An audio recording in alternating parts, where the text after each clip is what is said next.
বাংলাদেশের পাকিস্তান সফরে ৫ জন পেসার, তার মধ্যে তাসকিনদের পরবর্তী সময়ে ভবিষ্যৎ ধরলে নাহিদ রানারা এগিয়ে।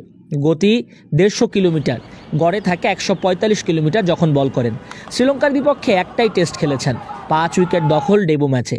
গতিতে কোনো আপোষ ছিল না প্রথম আন্তর্জাতিক টেস্টে, তবে দীর্ঘ ৫ মাসের বিরতিতে যে ঘাটতি ছিল লাইন লেন্থে, সেটা কাটিয়ে উঠেছেন নাহিদ রানা। দেশের জন্য সেরাটা দিতেই এই পেসার থাকবেন মুখিয়ে। পাকিস্তানের সুযোগ হলে বাবর আজমদের কাঁপাতে পারবেন তো। রাওয়ালপিন্ডিতে ২১ আগস্ট প্রথম টেস্ট ও করাচিতে ৩০ আগস্ট থেকে শুরু হবে দ্বিতীয় টেস্ট।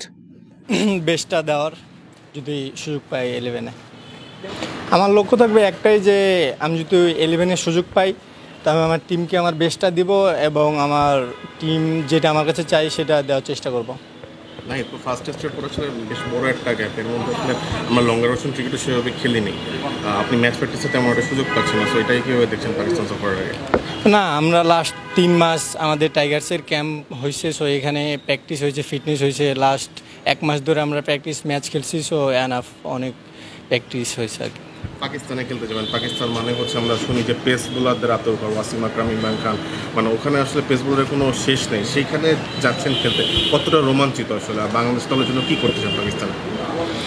অবশ্যই দেশের জন্য ভালো কিছু করতে চাই। দেশের জন্য ভালো কিছু করলে সবার ভালো লাগে, তো আমি চেষ্টা করব ভালো কিছু করার। ব্যক্তিগত লক্ষ্য কী টেস্ট সিরিজে? আমার ব্যক্তিগত লক্ষ্য একটাই, দেশের জন্য ভালো কিছু করা।